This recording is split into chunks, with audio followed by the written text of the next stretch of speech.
Je vous propose d'ouvrir nos Bibles dans le livre des Actes des Apôtres, au chapitre 12e. Livre des Actes des Apôtres, qui est une lettre écrite par Luc à Théophile. Je vous propose de lire les versets 1 à 17. Or, vers ce temps-là, le roi Hérode mit les mains sur quelques-uns de ceux de l'assemblée pour les maltraiter, et il fit mourir par l'épée Jacques, le frère de Jean. Et voyant que cela était agréable aux Juifs, il continua en faisant prendre aussi Pierre. Or c'était les jours des pains sans levain. Et quand il l'eut fait prendre, il le mit en prison et le livra à 4 bandes de 4 soldats chacun pour le garder, voulant, après la Pâque, le produire devant le peuple. Pierre donc était gardé dans la prison, mais l'assemblée faisait d'instantes prières à Dieu pour lui. Lorsque Hérode allait le produire cette nuit-là, Pierre dormait entre 2 soldats, liés de 2 chaînes, et des gardes devant la porte gardaient la prison. Et voici un ange du Seigneur survint, et une lumière resplendit dans la prison, et frappant le côté de Pierre, il le réveilla, disant « Lève-toi promptement ». Et les chaînes tombèrent de ses mains, et l'ange lui dit « Ceins-toi et chausse tes sandales ». Et il fit ainsi. Et il lui dit « Jette ton vêtement sur toi et suis-moi ». Et sortant, il le suivit. Il ne savait pas que ce qui se faisait par l'ange était réel, mais il croyait voir une vision. Et ayant passé la première et la seconde garde, ils vinrent à la porte de fer qui conduit à la ville, et elle s'ouvrit à eux d'elle-même. Et étant sortis, ils allèrent jusqu'au bout d'une rue. Et aussitôt l'ange se retira d'avec lui. Et Pierre, étant revenu à lui, dit « Je connais à présent certainement que le Seigneur a envoyé son ange et m'a délivré de la main d'Hérode et de toute l'attente du peuple des Juifs. Et s'étant reconnu, il se rendit à la maison de Marie, mère de Jean, surnommée Marc, où plusieurs étaient assemblés et priaient. Et comme il heurtait à la porte du vestibule, une servante nommée Rhoda vint pour écouter, et reconnaissant la voix de Pierre, de joie, elle n'ouvrit point le vestibule, mais étant entrée en courant, elle rapporta que Pierre se tenait devant le vestibule, et lui dirent « Tu es folle ». Mais elle affirmait qu'il en était ainsi, et il disait « C'est son ange ». Mais Pierre continuait à heurter, et quand ils eurent ouvert, ils le virent, et ils furent hors d'eux. Et leur ayant fait signe de la main de se taire, il leur racontant comment le Seigneur avait fait sortir de la prison, et il dit « Rapportez ces choses à Jacques et aux frères », et sortant, il s'en alla en un autre lieu. Pour commencer, je vous propose de venir d'abord au premier chapitre du livre des Actes. Nous sommes dans un temps où, dans les premiers versets, le Seigneur est encore présent. Le début de ce chapitre va faire le lien entre les évangiles et ce qui va suivre. Et il est touchant de voir que le chapitre 28, si je ne me trompe pas dans les numéros, n'a pas de fin. Paul arrive à Rome, pas plus qu'on a la fin de la parabole des 2 fils perdus en Luc 15, pas plus qu'on n'a pas la fin de l'épître au Philémon. Et je pense que le sujet qui est abordé dans le livre des Actes, en fin de compte, n'a pas de fin. Pour laquelle raison? C'est que nous sommes dans une période qui s'est ouverte à ce moment-là, au début du livre des Actes, et nous y sommes encore. Jusqu'au moment où le Seigneur va venir chercher son Église, puisque c'est un des piliers de notre foi chrétienne, de croire que Jésus a promis « Je reviendrai, je vous prendrai auprès de moi, afin que là où moi je suis, vous soyez avec moi, afin de voir ma gloire. » Ce qu'on a anticipé ce matin à travers les symboles, vous vous rendez compte de la simplicité des symboles, du pain, du vin, mais qui nous parle à travers cette simplicité de quelque chose qui est infiniment grand, qui dépasse toute compréhension humaine, puisque ça touche au sujet même de la révélation du cœur de Dieu à des gens comme nous. Parce que je ne sais pas si vous le savez, mais moi je suis né pécheur perdu. Et dans le ciel, il n'y aura que des gens qui étaient des pécheurs perdus, mais qui un jour ont cru à la vérité, ce qu'ils étaient, et que Dieu leur a donné un sauveur. Chapitre des Actes des Apôtres, qu'on pourrait appeler épître des Actes du Saint-Esprit d'ailleurs, au verset 8, les disciples interrogent le Seigneur et il leur dit « C'est pas à vous de connaître les temps et les saisons, etc. etc. Vous recevrez de la puissance, le Saint-Esprit venant sur vous, Et fin du verset 8, vous serez mes témoins à Jérusalem, dans toute la Judée et la Samarie et jusqu'au bout de la terre. Vous serez mes témoins. Qu'est-ce que c'est qu'un témoin? Et moi, je suis attaché au sens des mots. Un témoin, c'est quelqu'un qui a vu quelque chose, qui a été assisté à une circonstance particulière. Et le compte rendu qu'il va en faire, ça s'appelle un témoignage. Témoin de quoi? Dans la colonne d'en face dans ma traduction, au verset 22, il est question de remplacer Judas par un fidèle qui était là depuis le début du cheminement du Seigneur, qui s'appelle Matthias, dont la Bible ne nous parle pas par ailleurs. Fin du verset 22, Jean, jusqu'au jour où il a été levé jusqu'au ciel, quelqu'un d'entre eux soit témoin avec nous de sa résurrection. Si on enlève la question de la résurrection à la foi chrétienne, tout s'écroule. Paul lui-même va dire qu'il a été ravi, il a vu des choses particulières, il a dit, mais si on enlève ça, quelle est notre espérance? Est-ce que nous avons une espérance? Pourquoi vivre chrétiennement? La question du retour du Seigneur est un des fondements essentiels de notre foi sur laquelle nous pouvons dire, mais moi je ne suis pas certain qu'on va finir cette heure. Et que ce soit tous ensemble ou un par un, nous savons que où nous allons. Il y a beaucoup de détails que nous ignorons, mais ce n'est pas important. Nous savons comment il va revenir. Il nous dit, nous pardonnons à sa rencontre, il va y avoir des choses. C'est merveilleux, c'est une espérance qui est glorieuse. Et qui fait que même à travers la maladie, même à travers des circonstances qui sont particulièrement éprouvantes, on a cette espérance d'être avec le Seigneur. Quand, comment ça va se passer, avec les corps, tout ça reste mystérieux. Pourquoi? Parce que le sujet important, le thème principal, c'est être avec le Seigneur. Vous vous rendez compte que nous allons voir celui qui va porter les marques des souffrances qui me dit, Michel, je t'ai aimé jusque-là. Ce qu'il a dit à Thomas, qui d'ailleurs est le seul à reconnaître la divinité de Jésus, avance, touche, regarde. Et Thomas va dire, mon Seigneur et mon Dieu. Donc, à Jérusalem, c'est ce qui va se passer dans les 7 premiers chapitres du livre des Actes. Le chapitre 7 nous rappelle, je passe rapidement parce que on pourrait tout lire, mais on commence où, on s'arrête où. Nous avons donc le premier martyr de l'Église qui s'appelle Étienne, couronné. Sa mort et le couronnement de sa vie de piété, comme notre départ, peut-être notre mort, sera le couronnement de notre vie chrétienne.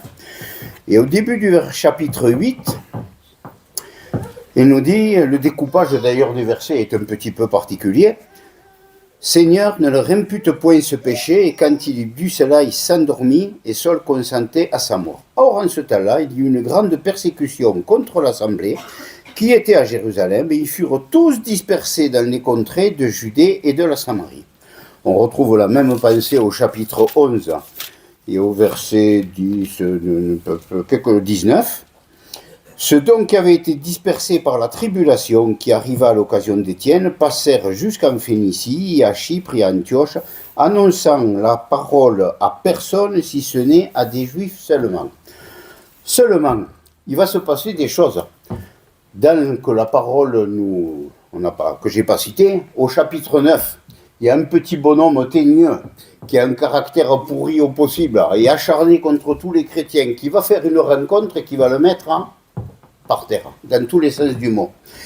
Et celui-là, qui va être un vase d'élection, comme dit le Seigneur à Barnabas, il me sera un vase d'élection, quelque chose que j'ai élu, mais qui va passer par des circonstances telles qu'il va apprendre que ce n'est pas son grand savoir de toute la culture judéenne qui va pouvoir lui permettre de faire la mission à laquelle il va être appelé. Il va d'abord falloir qu'il soit écrasé, renversé, et cette pensée que chaque fois que le Seigneur va se servir d'un croyant, d'une croyante, mais au masculin c'est plus facile, il vise d'abord un vase avant de le remplir d'autres choses. Paul, nous sommes donc dans le chapitre 12. Paul a un ministère qui reste voilé, un ministère qui n'a aucune concurrence avec le ministère de Pierre. Et si nous lisons dans l'épître aux Galates, juste pour préciser la chose, Galates au chapitre 2, sauf erreur, Galates 2, au verset 6. Or, de ceux qui étaient considérés comme étant quelque chose, quels qu'ils aient pu être, cela ne m'emporte en rien, Dieu n'a point égard à l'apparence de l'homme. C'est pas ça. À moi, certes, ceux qui étaient considérés n'ont rien communiqué de plus, mais au contraire, ayant vu que l'évangile de l'incirconcision m'a été confié, c'est-à-dire l'évangile apporté à tous ceux qui étaient dans l'incirconcision. C'est nous, à moins qu'on soit descendants de 12 tribus, sans le savoir. Comme celui de la circoncision l'a été à Pierre. Car celui qui a opéré à Pierre pour l'apostolat de la circoncision a opéré en moi aussi envers les nations. Il n'y a pas de chevauchement entre le service de Pierre et le service de Paul. Pierre a un service qui est destiné d'abord essentiellement aux Juifs et aux Juifs convertis. Ensuite, c'est le ministère de Paul qui va apparaître, qui apparaît très rapidement d'ailleurs, puisqu'on a lu le début du chapitre 12, et il apparaît directement à partir du chapitre 13. Je crois que c'est utile de voir le contexte. Or, il se trouve qu'entre-temps, il y a Philippe, va sur le chemin de Damas qui est désert.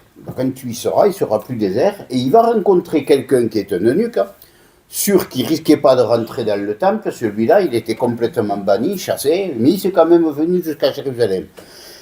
Et il est en train de lire un passage qui est un petit peu particulier, le 4e chant du serviteur souffrant d'Ésaïe 53, que nous pourrions lire, relire avec le danger de s'habituer à ces paroles sans qu'elles percutent nos cœurs et nos affections au plus profond de nous. Il n'a ni forme, ni éclat. Quand nous le voyons, il n'y a rien, il n'y a pas d'apparence en lui pour nous le faire désirer, le mépriser, le délaisser des hommes. Mais c'est quand même celui qui est venu dans une forme d'abaissement, d'anéantissement, dans les 7 étapes de l'abaissement que nous trouvons en Philippiens 2. Et l'apôtre continue, c'est pourquoi Dieu aussi l'a haut élevé, et il y a 7 étapes dans sa glorification, jusqu'au moment où toutes les créatures qui ont existé ploieront les genoux devant lui, et nous avons ce privilège aujourd'hui de le faire. Seigneur, nous ployons les genoux devant toi dans un geste d'amour, de reconnaissance et d'adoration. Je reviens donc au chapitre 12 des Actes, d'abord à Jérusalem. À la suite de la persécution, les disciples se dispersent en Judée, Samarie, et puis il va arriver quelqu'un qui va à plusieurs reprises, au chapitre 13, au chapitre 18, au chapitre 22, il faudrait le vérifier, va dire « j'irai vers les nations ». Et quand il dit ça aux Juifs, ben ça ne les calme pas. Et ça ne les calme pas, et ce que nous voyons, c'est qu'au début de notre passage, on a des gens qui s'entendent pour la haine. Mais en même temps, il y a des gens qui s'entendent pour l'amour. Une assemblée en prière.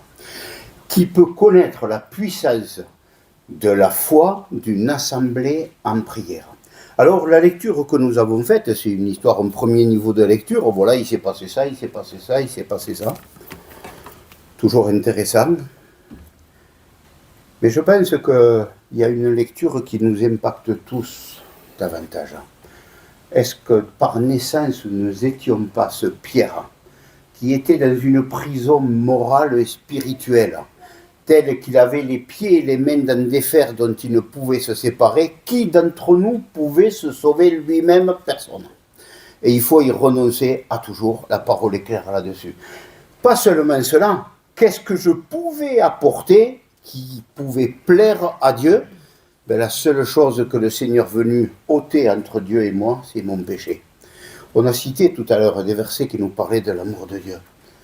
Et moi, je pense à ce verset, Galates 2, le Fils de Dieu m'a aimé, et il n'y a pas de virgule, et s'est livré lui-même pour moi. La dimension de l'amour de Dieu pour l'humanité, pour chacun de nous, c'est le sacrifice du Seigneur Jésus. Ce qui fait que l'on peut dire, on peut affirmer, et on peut tenir ferme à cette pensée, que le salut de chacun de nous a coûté la mort du Seigneur Jésus, ce qui représente pour le Père, mon Dieu, pourquoi m'as-tu abandonné? Ces choses ont laissé par cœur. Qu'est-ce qui s'est passé entre la terre et le ciel quand il y a ce cri qui est monté de la terre jusqu'aux cieux, du sein des ténèbres morales dans lesquelles nous étions? Mais il y a plus, il s'est abaissé lui-même. Il est venu obéissant jusqu'à la mort même de la croix. Et je ne veux pas affirmer toutes les fois, mais très souvent, presque toutes les fois, qu'il nous est parlé de l'amour du Seigneur Jésus, c'est toujours en lien avec son sacrifice, avec sa mort sur la croix. Quelle preuve d'amour! Je ne parle pas des définitions que donne le monde, c'est pas la peine. Mais quelle meilleure définition nous pouvons avoir de l'amour, celui qui n'a pas regardé comme un objet à ravir, quelque chose qui se vole, ce que l'homme a fait contre Dieu, mais qui s'est abaissé lui-même. Qu'est-ce que Dieu nous devait? Le jugement, parce qu'il est amour, mais il est aussi juste et saint, il est lumière, et rien de ce que nous sommes et de ce que nous pensons ne lui échappe. Et comme racheté aussi. Il y a donc ce moment tout particulier où nous prenons conscience, c'est un travail du Saint-Esprit qui va convaincre de péché, de justice et de jugement. Ce n'est pas toutes les meilleures explications de la terre qu'on peut donner, sinon on aurait converti le monde. C'est un travail du Saint-Esprit qui va opérer dans le cœur d'un incrédule pour lui faire prendre conscience de ce qu'il est devant Dieu, coupable, responsable, et que Dieu est juste en condamnant. Mais Dieu est aussi juste en justifiant. Parce que nous recevons par la foi l'œuvre du Seigneur Jésus, dont nous avons vu ce matin une preuve visible, du pain et du vin. Et nous n'avons rien d'autre comme chrétiens, comme chose visible, si, ça. Alors, je pense que nous étions, nous, dans une prison intérieure, une prison de ténèbres, une prison où il y a des choses, et nous savons tous ce que nous avons eu à régler avec le Seigneur le jour où nous lui avons ouvert notre cœur. Nous avons tous ces secrets d'amour avec le Seigneur. Il y en a à confesser devant les frères et sœurs, il y en a à confesser devant l'Assemblée, mais il y en a d'abord à confesser devant le Seigneur. Dans quelle prison intérieure étions-nous? Qu'est-ce qui était en vue pour Pierre? Qu'est-ce qui est en vue pour tous ceux que nous connaissons qui refusent d'entendre le message de la grâce? Ce qui est arrivé à Jacques, la mort, le jugement. Le monde s'est s'allier, monde religieux, monde politique et tous les mondes qu'on voudra imaginer, savent s'allier contre tout ce qui porte le nom de Christ. Vous sortez dans la Bible, dans la rue, vous parlez de Dieu, vous allez trouver des gens qui sont d'accord avec vous parce que chacun s'est fait un Dieu à son image. Vous introduisez dans la conversation la personne du Seigneur Jésus et son œuvre à la croix, ça va changer. Alors, ce que Pierre ne pouvait pas faire, c'est Dieu qui va le faire à notre place. Qu'est-ce que je pouvais faire pour mon propre salut? Je pouvais faire des pèlerinages avec des pois chiches pas cuits dans les chaussures. Il y en a qui ont essayé, ça ne marche pas. Vous pouvez aussi vous asperger de ceci ou de cela, ça ne marche pas non plus. L'œuvre de la foi, de la croix, que nous recevons par la foi. Moi, je suis touché quand le Seigneur dit « Je te loue au Père ». C'est-à-dire que le sujet de la louange de notre Seigneur Jésus-Christ vers le Père, c'est tu as caché ces choses aux sages et aux intelligents, tu les as révélées aux petits-enfants. Et moi, quand je vois le nombre de petits-enfants que vous avez, nous on en a quelques-uns aussi à Béziers, eh bien, c'est tellement beau parce que c'est eux l'Église de demain, s'il y a un demain pour l'Église. À notre âge, nous, on est là, on fait que maintenir un peu, mais l'Église de demain, elle est en devenir. Et ce devenir, c'est le rôle extraordinairement beau et difficile des parents, des grands-parents, des frères et sœurs, de tous ceux qui ont fait un peu de chemin dans la foi, pour leur dire, oui, la foi avec Jésus, tu auras des combats. Tu vois, là, il y en a un qui a été tué, il y en a un qui a été mis en prison. Et vous savez, on n'a pas besoin d'aller très loin pour que des églises soient fermées, il suffit de traverser la Méditerranée, et du jour au lendemain, toutes les églises évangéliques ont été fermées en Algérie, et dans tellement d'autres pays. Je crois qu'on mesure assez peu la liberté qui est la nôtre aujourd'hui.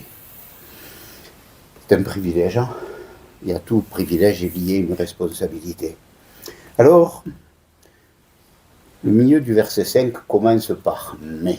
Et chaque fois que nous voyons arriver cette conjonction de coordination dans la parole, on peut se dire il y a quelque chose qui vient. Mais Pierre est en prison, Jacques a été exécuté. On peut penser aux sentiments qui étaient ceux des frères et sœurs à Jérusalem et ailleurs. Les deux piliers de la foi, qui étaient Jacques, le frère de Jean, et c'est le premier disciple qui a été exécuté, Jacques.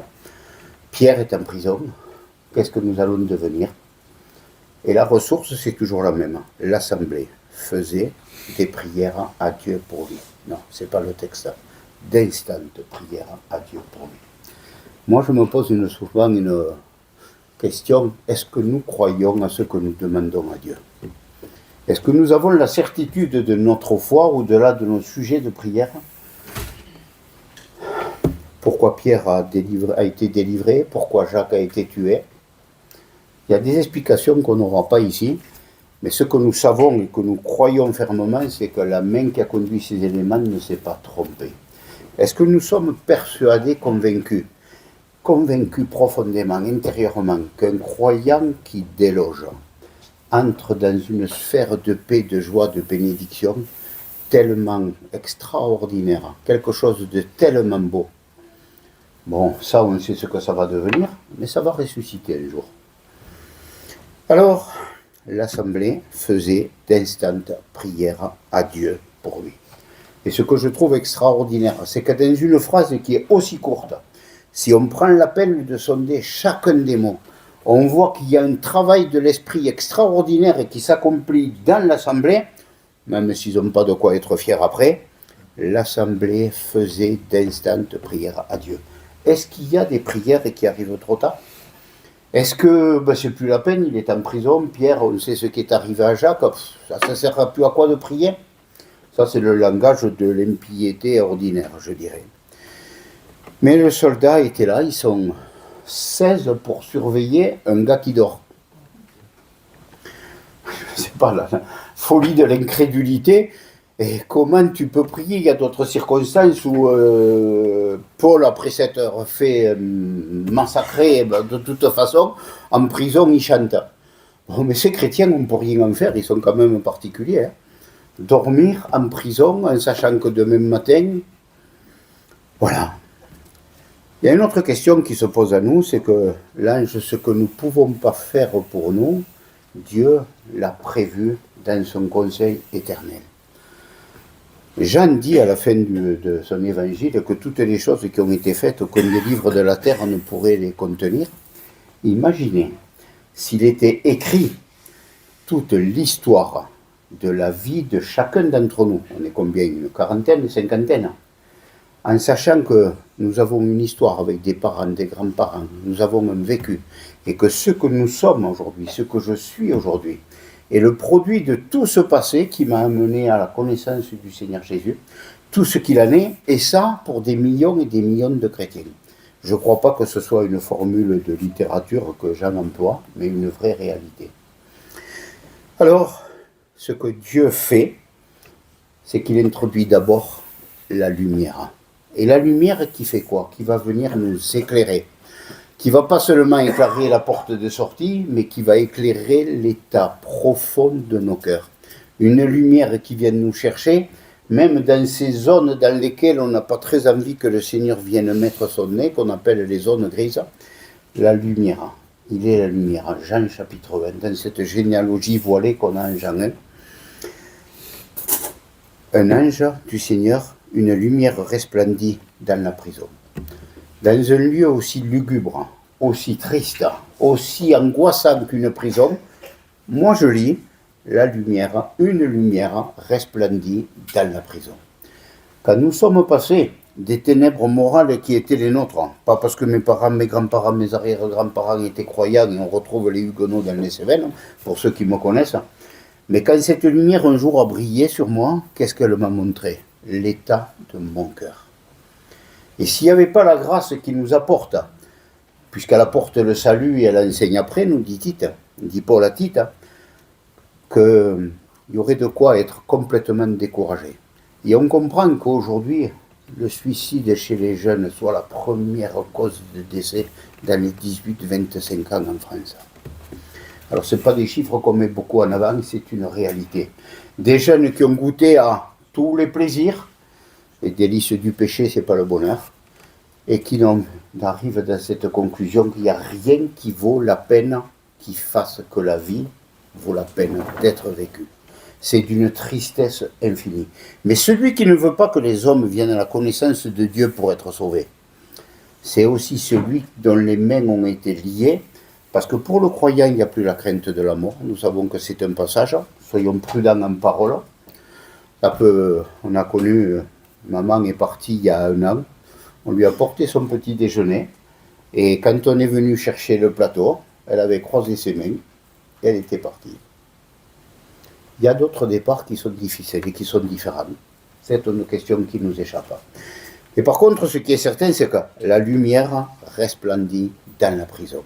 Que fait Pierre? Jusque-là, rien. Frappant le côté de Pierre, il le réveilla et dit « Lève-toi. Est-ce que la lumière pourrait briller dans une prison intérieure pour quelqu'un sans que nous le sachions ?» Parce que si on en est là à ce verset-là, Pierre il dort toujours. La lumière est là et on ne sait pas la voir. La grâce va faire un geste de plus. Pierre, réveille-toi. Et Pierre, lève-toi. C'est gentil, mais que j'ai oublié. La foi, c'est de croire à l'impossible. Que ce qui me dépasse intérieurement, parce que vous avez vu les boulets, vous avez vu les chaînes, vous avez vu les anneaux, vous avez vu tout ça. Lève-toi et lève-toi promptement. Il y a un homme, ça faisait 38 ans qu'il est au bord d'une piscine et qui dit une des phrases les plus tristes de la parole, je n'ai personne. Et le Seigneur lui dit, lève-toi, prends ton petit brancard et marche, lève-toi. Un mouvement de foi, c'est croire Dieu sur parole, croire que ce qu'il nous demande, il le rend possible, et que même notre obéissance va nous ouvrir un chemin de bénédiction dont nous parle toute la suite de ce chapitre. Alors, il y a une porte, il y a 2 portes, il y a 3 portes, et puis il y a la terrible porte de fer. Est-ce qu'il reste des portes dans nos vies que nous n'avons pas ouvertes avec le Seigneur Jésus? Est-ce que nous sommes encore entre la 2e et la 3e porte, la porte de fer? Je prends volontairement un langage imagé. Qu'est-ce qu'il y a dans ma vie, Seigneur? Où est-ce que j'en suis dans ce chemin de libération qui va nous conduire non pas seulement à sortir de prison, trouver ce que c'est que la vraie liberté, mais il y a d'abord la première porte, il y a la 2e porte à passer, c'est pas Pierre direct dehors. Non, il y a toutes ces portes à passer. Et c'est pareil d'ailleurs dans la délivrance de l'apôtre Paul, un petit peu plus loin, autre sujet. Et puis, il y a des choses impossibles dans nos vies. Impossible que l'alcoolique soit délivré, impossible que le drogué soit délivré, impossible que le malade soit guéri, impossible. Vous avez vu la porte de fer? Et quand il s'approche, qu'est-ce qu'elle fait? Elle s'ouvre d'elle-même. Ce que je ne peux pas faire dans un chemin de foi, le Seigneur le fait lui-même parce qu'il sait ma mesure de foi et il sait aussi que ce qu'il accomplit dans ma vie va être un sujet de se glorifier, comme il est dit, à la louange de la gloire de sa grâce, 3 fois en Éphésiens 1.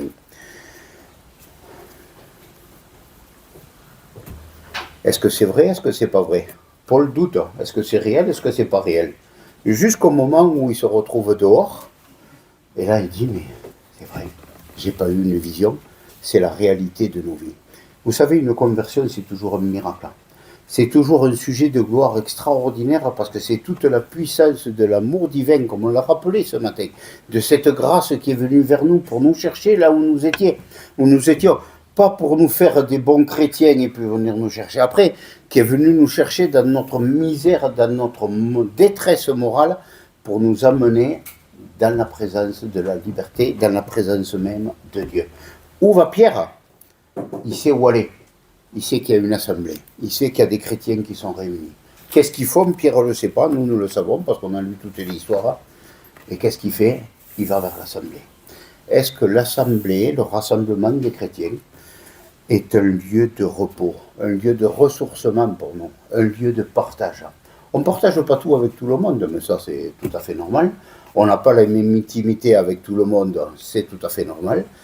Mais ce que nous pouvons partager, ce que nous devons partager, c'est ce qu'il y a de plus précieux, ce qui relève de notre foi. Nous encourager les uns les autres par notre foi. Pierre, tu n'es pas tout seul dans la rue. Il y a une église qui prie.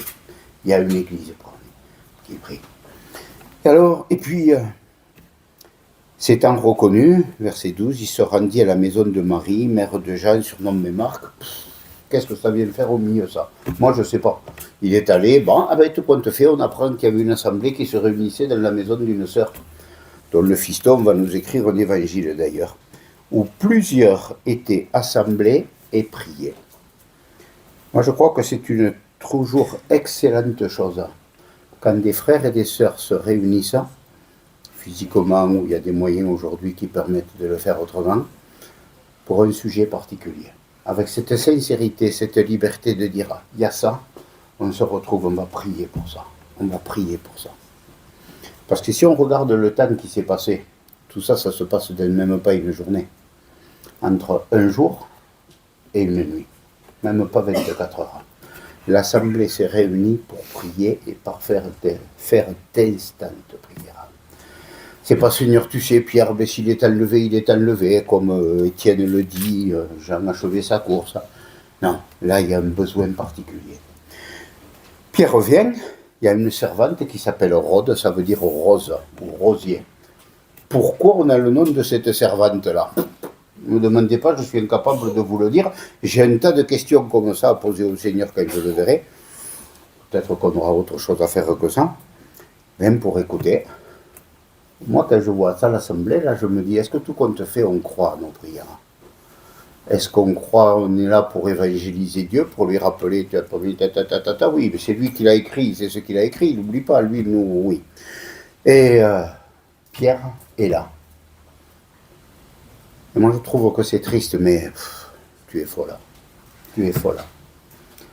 Comme quoi, on peut passer de quelque chose d'aussi beau qu'une assemblée en prière au doute le plus absolu, le plus complet. Tu es folle. C'est pas lui, c'est son ange. Pourquoi vous avez prié ? Pourquoi vous avez prié ? Vous croyez au miracle, vous ? Moi, j'en suis un miracle sur pattes, je ne devrais pas être là. J'étais condamné. Bon, mais je suis là, et bien là, je vous promets.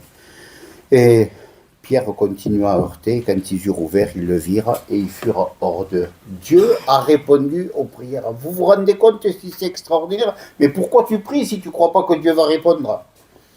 Et ça vient nous chercher un petit peu quelque part, parce qu'on se dit, on prie avant de prendre le repas. Merci Seigneur pour ça, ça y est, le rituel est fait. Vous savez combien il y a de millions de nos frères et sœurs qui prient pour avoir quelque chose dans l'assiette ? Et pour qui c'est une réalité autre que pour nous ? Combien de réunions de prière où on pourrait dire, mais Seigneur, il y a tel besoin, et on va continuer à prier, et on va continuer à prier. Tous ceux qui avons des enfants, des petits-enfants, on a des sujets de prière. Et moi, j'ai jamais trouvé un verset dans la Bible qui me dise que je devais m'arrêter de prier, à part quand il y a un mot. Par contre, persévérer dans la prière, et c'est tellement beau. Alors on voit quelqu'un qui était dans les ténèbres, qui va connaître une délivrance à travers la lumière qui vient vers lui. On va avoir un cheminement qui nous permet de passer des portes, des portes, des portes. Quand Lazare a été ressuscité par le Seigneur, déliez-le et laissez-le aller. Est-ce qu'il n'y a pas des conversions où il serait resté quelques bandes encore ? Des conversions où on se dit, il y a peut-être des trucs à évangéliser encore chez moi, des choses qui ont besoin de rencontrer la présence du Seigneur dans la puissance de son esprit pour dire non. Il n'y a pas d'addiction dont il ne peut être délivré. Pourquoi ? J'ai lu le témoignage d'une sœur qui avait la maladie de Charcot en phase terminale, qui a eu une vraie conversion, et un miracle, elle s'est rétablie, ça n'existe pas. Pourquoi notre frère Marc Aman a été... Pourquoi Jacques a été tué? Pourquoi Pierre est délivré? Et je voudrais avancer. Pierre leur dit de se taire. Il leur raconte comment le Seigneur l'avait fait sortir de prison. Et ça, c'est un témoignage qui est tellement beau. Je peux dire, ce matin, qu'est-ce que tu as fait? Je suis allé louer Dieu. Dieu m'a fait ceci, Dieu m'a fait cela. Dieu a accompli dans ma vie. Dieu a fait quelque chose. Et le pire, c'est que c'est même pas notre foi qui est en jeu, c'est la grâce de Dieu qui vient nous chercher, nous sauver, qui nous enseigne. C'est encore ce que notre foi impute à la grâce de notre Dieu.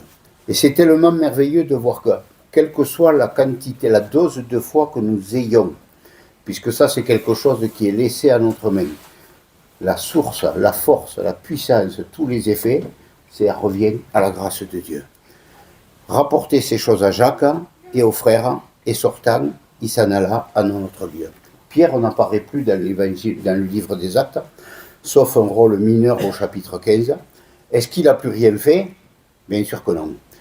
Mais à partir du chapitre 13, va apparaître à Antioche, il y a une assemblée qui était là à Antioche, la main d'association qui va naître, et c'est le ministère de Paul qui va commencer jusqu'à la fin du chapitre 28. On voit que ce chapitre de Pierre, qui a été appelé d'une manière toute particulière à la suite du témoignage qu'il a rendu, tu es le Christ, le Fils du Dieu vivant. Et le Seigneur lui dit, c'est pas toi qui l'as réfléchi, c'est l'Esprit de Dieu qui t'a donné cette révélation. Et sur cette révélation que je bâtirai mon assemblée, et pas sur Pierre. Pierre avait un rôle tout particulier à jouer. Et comment il se termine ce rôle? Il disparaît dans l'effacement le plus complet. Accepter d'être dans la main de Dieu sans être vu, sans être mis en avant. Le service de Philippe, de Pierre, d'autres, et certains, puisqu'on voit tout ce qui s'est passé, comme du Gadarénien d'ailleurs, pareil, un autre sujet. Mais le rôle de Pierre public, tel que la parole nous rapporte par Luc, disparaît. Est-ce que nous savons accepter de faire un service dans l'ombre sans qu'on fasse parler de nous, dans l'humilité? Écoutez, il y a des chrétiens qui réunissent des milliers de personnes, l'évangile est présenté, et on ne peut que prier pour eux pour qu'il y ait une efficacité derrière ces choses. Mais je crois que le rôle d'un priant, d'une priante souvent, le rôle d'une sœur âgée qui vit en prière, d'un frère âgé qui ne peut plus participer, qui peut être en retrait, qui a les limites du corps, ceci, cela, mais qui tient l'assemblée debout par ses prières. Le rôle de la prière. Et l'épreuve du chemin va nous faire passer de la foi juvénile à la foi mature, pour nous apprendre que dans les épreuves que le Seigneur permet, Dieu a toujours une intention, l'intention de nous faire souvenir de sa grâce. L'histoire de Pierre, on pourrait dire, elle se termine pratiquement là, dans le récit qui nous est fait. Le Seigneur a permis, pourquoi, que ce service public se termine par cette mise en prison. Mais ce n'est pas la mise en prison qui est importante, c'est la délivrance. Et tout ce que le Seigneur nous enseigne derrière. Nous, rachetés du Seigneur, nous avons besoin de nous souvenir que, hors la grâce, ni je peux marcher à la gloire du Seigneur, ni même me tenir droit, ni même marcher fidèlement, mais que celui qui est venu me chercher dans la prison où j'étais, la prison intérieure, pour m'amener jusqu'à l'église en prière, pour m'amener jusqu'à la liberté d'être dehors libre, pour continuer le service pour lui, il peut aussi me demander de faire quelque chose qui est complètement inconnu des uns et des autres, mais qui est connu de Dieu et précieux pour Dieu. Est-ce que ça nous suffit? L'approbation de Dieu. Il est toujours dangereux d'avoir des ministères qui glorifient un homme, une femme, peu importe, parce qu'il y a toujours ceux qui viennent nous chercher, mais il faut savoir que tout ministère public attire toujours l'attention de celui qui n'aime pas que les chrétiens rendent gloire à la grâce du Seigneur Jésus. Qui faisait dire à quelqu'un qu'un chrétien qui ronronne dans son coin, celui-là il est tranquille, Satan ne va pas le déranger. Mais chaque fois que nous aurons un cœur engagé pour le Seigneur, pour faire pour lui, peut-être servir. Il y a un service, il y a un don de nettoyage de la salle, comme il y a un don qui est donné pour l'édification de l'assemblée, comme il y a un don, tous les dons ont été donnés à l'église, on a chacun le sien et chacun la responsabilité d'en faire ce que Dieu nous confie. Mais je crois que le motif pour lequel on exerce ce don doit nous conduire toujours à la ressemblance de celui qui n'a pas regardé comme un objet à ravir. Vous connaissez tout le passage de Philippiens 2, mais qui s'est abaissé, qui s'est humilié. Le Seigneur ne nous demandera pas de mourir sur une croix, parce que la place a déjà été prise, la place de Sauveur a été prise. Mais accepter que dans le chemin, nous avons, oui, des portes, des étapes à passer. Il peut y avoir des impossibilités flagrantes dans nos vies, pour nous ou pour lui. Si c'est pour nous, on sait vers qui se tourner. Si on peut le faire, c'est partager avec l'Église, avec les frères, les sœurs. Est-ce que nous avons de quelqu'un de plus intime que les frères et sœurs avec qui nous prions? Voilà. Et ce qui est tellement beau, c'est que ça établit des liens qui sont en dehors de la nature, mais qui établit des liens qui, moi j'en suis persuadé, vont perdurer pendant l'éternité. Je pense qu'il sera reconnu un jour au tribunal de Christ qu'un jour des frères et des sœurs ont prié, ont porté des choses. On priait pour un frère ou pour une sœur malade, en détresse, en souffrance, en dépression, en recherche de travail, tout ce qui fait qu'on est sur la terre et qu'on n'est pas encore au ciel. Mais c'est que c'est sur la terre que nous apprenons à connaître l'amour du Seigneur, la fidélité de Dieu, la puissance de son esprit, la grâce de Dieu. Là-haut, on en jouira des fruits. Mais moi, je n'aurai pas la même part que l'apôtre Paul. Parce que lui, c'est Paul et Michel, c'est Michel.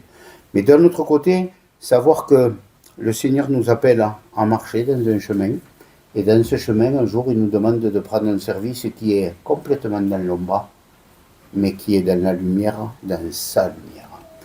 On comprend bien que Pierre ne s'est pas croisé les mains, après la fin du chapitre 12, on sait comment il va mourir, l'histoire nous le rapporte, et comment tous les disciples, tout à l'heure je parlais de Matthias, inconnu complet, si on n'avait pas qu'il est cité, il y a combien de disciples dont la parole nous donne juste un éclair.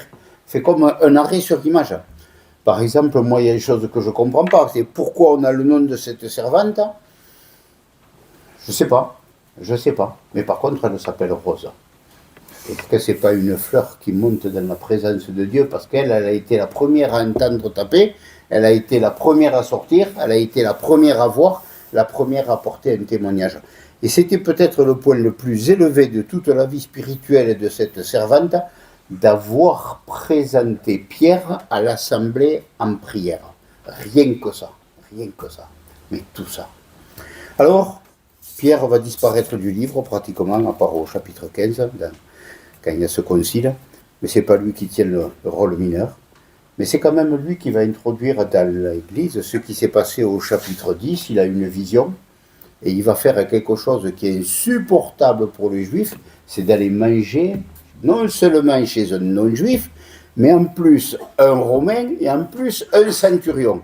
Et quand il revient à Jérusalem, il se fait un petit peu secouer par les anciens qui lui disent « Tu as osé faire ça, mais on n'a qu'à tous autoriser ce qu'on veut. » Voilà. Et lui, il va leur dire « Mais qui suis-je moi pour fermer la porte de la grâce aux nations quand le Seigneur lui-même l'ouvre ?» Et il a ce témoignage-là, et personne d'autre que Pierre n'aurait pu le faire, puisqu'il était investi d'une mission publique qui lui a été confiée à 3 reprises par le Seigneur. Pierre, m'aimes-tu, plus que cela. Pierre avait un rôle qui était tout particulier à l'égard des Juifs, va céder la place dans le récit à Paul, qui a un service à l'égard des nations, et heureusement que ce service s'est accompli, parce que nous en sommes quelque part le prolongement. Alors, je disais, le livre finit un petit peu en queue de poisson. Pourquoi ? Parce qu'à cette église qui allait être présentée maintenant à Rome, le ministère de Paul, où on sait que grâce à son emprisonnement, je ne sais pas s'il serait content qu'on dise ça, on a quand même ces 13 épîtres. Sans ça, ça a été voulu comme ça. Et aujourd'hui, nous qui sommes au bénéfice de cette œuvre de grâce qui nous a été enseignée, qui nous a été transmise, l'enseignement que nous avons reçu, tout ce que nous avons aujourd'hui, pouvons dire, mais même si je suis mis de côté complètement parce que, pour X raisons, mais vivre dans la présence de Dieu, dans la présence de son amour, dans la présence de... Moi, j'ai pu accompagner un frère âgé qui... Je lui disais, je ne sais pas si tu vas partir, quand tu vas partir, si tu vas faire la différence. Il avait un sourire qui portait la présence du Seigneur. On restait de longs moments en Zoom sans se voir, mais il transmettait quelque chose du ciel, ce frère. Il est parti, je le regrette, mais il est bien heureux. Et j'irai vers lui. Que le Seigneur nous accorde la grâce de faire de la Bible pas seulement quelque chose qui remplit notre intelligence, mais qui vient nous toucher au plus profond de nos cœurs. Moi, Michel, j'en suis où dans cette histoire ? Est-ce qu'il reste encore dans ma vie des portes de fer qui seraient qu'entrouvertes ? Est-ce que j'ai besoin de savoir où sont les ressources qui est dans la puissance de la prière de l'Assemblée ? Ça ne met pas de côté la prière individuelle, mais il est question de la prière communautaire. Est-ce que savoir accepter que où est-ce que je suis, et m'étant reconnu, je sais aller à l'Assemblée ? Et dans nos vies où on a des moments de doute, et il est bon que nous en ayons, parce que ça nous permettra d'ancrer notre foi sur... On chante de temps en temps, je crois à ceci, je crois à cela, je crois à machin, je crois à quoi? Croire, c'est pas seulement savoir que Jésus est mort il y a 2000 ans, qu'est-ce que ça, si ça n'a pas d'effet dans ma vie? Croire, c'est recevoir quelque chose qui va avoir un impact sur ma vie et sur mon cœur. Est-ce que j'en suis aussi à dire aux frères, attendez, oui, c'est passé ça, mais c'est un sujet de reconnaissance et d'adoration, et accepter d'être mis de côté parce que le temps de Pierre est passé, même si on peut le dire pas fort, puisqu'il a continué son ministère ailleurs, mais le récit ne nous le rapporte pas. Et toutes ces choses-là ont été racontées à Luc. Et Luc, qui a pris, comme il le dit au début de son évangile qui porte son nom, l'évangile selon lui, très soigneusement, il s'est acquis. Quand vous pensez que les 4 évangiles, il y a peu de choses que les 4 évangiles rapportent, il y en a au moins une, c'est le reniement du Seigneur. Il y a le reniement de Pierre. Est-ce que Pierre, ça l'empêche d'être heureux, non? Au contraire, son reniement nous enseigne de quoi nous sommes capables, de quoi je suis capable. Je suis capable. Mais accepter, sortant, il s'en alla à un autre lieu. Ou mystère. Mais le Seigneur avait quelque chose en vue pour lui. Alors, je voudrais simplement conclure en disant que, quel que soit le chemin, les étapes du chemin dans lequel nous sommes engagés, individuellement, en vie de couple, en vie de famille, en vie d'église, nous savons que le Seigneur va nous amener à un endroit où nous allons nous retrouver seuls avec lui. Pierre part dans un autre lieu.